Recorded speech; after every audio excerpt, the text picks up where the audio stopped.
Shalom saudara, kita berjumpa kembali melalui Renungan Harian Toraya, edisi Rabu 21 Juli 2021.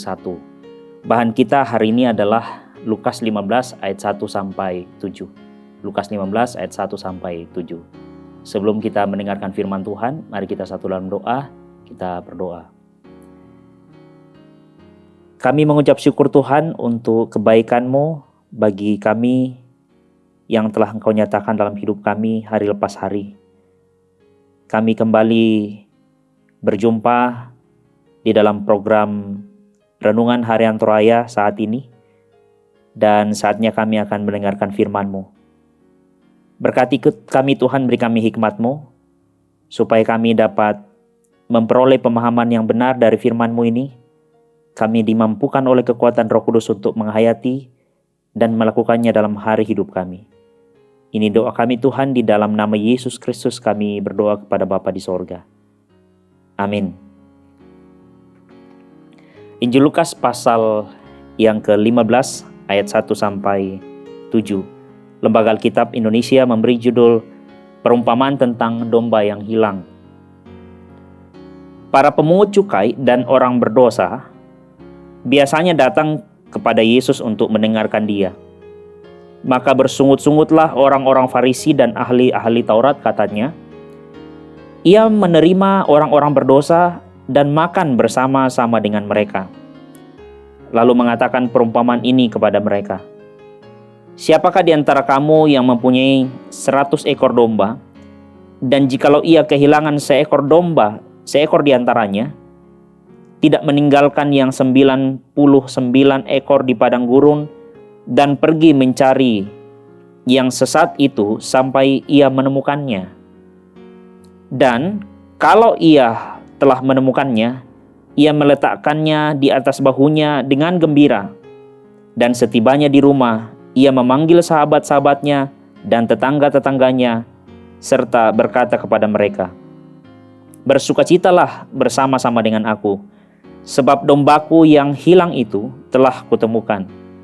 Aku berkata kepadamu, demikian juga akan ada sukacita di sorga karena satu orang berdosa yang bertobat, lebih daripada sukacita karena 99 orang benar yang tidak memerlukan pertobatan." Terpujilah Kristus. Amin. Tema kita hari ini, Bapak, Ibu, dan Saudara, adalah gembala yang tekun mencari domba yang tersesat. Dalam realitas persekutuan, kerap kali dijumpai bahwa ada saja orang yang lalai, ada saja orang yang abai dan menampakkan cara berpikir atau bertindak yang salah.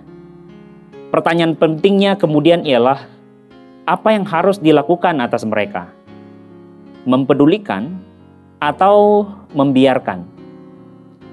Pembacaan kita saat ini mengungkapkan bagaimana Yesus mengkritik sikap arogan orang-orang Farisi dan ahli-ahli Taurat yang menganggap orang-orang berdosa dan pemungut cukai tidak pantas untuk dekat bahkan bergaul dengan Yesus.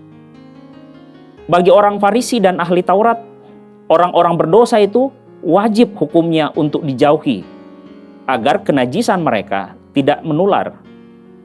Perumpamaan gembala yang meninggalkan 99 dombanya untuk mencari satu yang tersesat adalah sebuah pernyataan bahwa yang seharusnya dilakukan oleh orang-orang Farisi dan ahli-ahli Taurat sebagai pemimpin dan sebagai gembala adalah mencari umat yang tersesat karena dosa, dan bukan sebaliknya, membiarkan dengan membangun tembok pemisah dengan dalih kesucian. Menemukan yang hilang adalah amanah Tuhan, hal yang mendatangkan sukacita sorgawi. Gembala yang mencari yang tersesat adalah gembala yang mempedulikan, gembala yang bertanggung jawab atas hidup dan keselamatan domba-dombanya. Saudara yang kekasih, jika kita tersesat, tentu kita berharap dapat menemukan jalan keluar. Namun kita kerap kehilangan jejak karena malu, rasa bersalah, dan tidak tahu harus berbuat apa.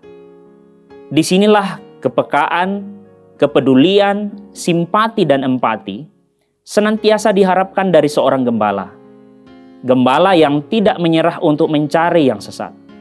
Gembala yang tidak menyerah untuk mencari yang berdosa, agar dapat mengalami sukacita untuk kembali hidup bersama dengan Tuhan. Jadilah gembala yang baik. Tuhan Yesus memberkati. Amin. Mari kita berdoa. Terima kasih, ya Yesus, gembala yang baik. Kami sungguh bersyukur hari ini kami boleh belajar betapa kami harus mempedulikan, betapa kami harus memperhatikan orang-orang di sekitar kami yang membutuhkan pertolongan, yang membutuhkan bantuan. Di tengah-tengah pandemi COVID-19 ini, mungkin ada orang-orang di sekitar kami yang membutuhkan pertolongan kami. Di saat mereka kesulitan dalam hal ekonomi, kiranya Tuhan menggerakkan hati setiap kami untuk juga boleh memberi perhatian, untuk juga boleh memberi kepedulian. Bahkan mungkin banyak orang yang memiliki kesulitan untuk memperoleh hal-hal yang mereka butuhkan.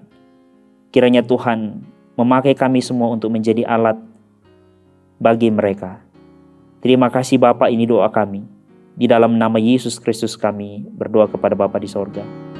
Amin.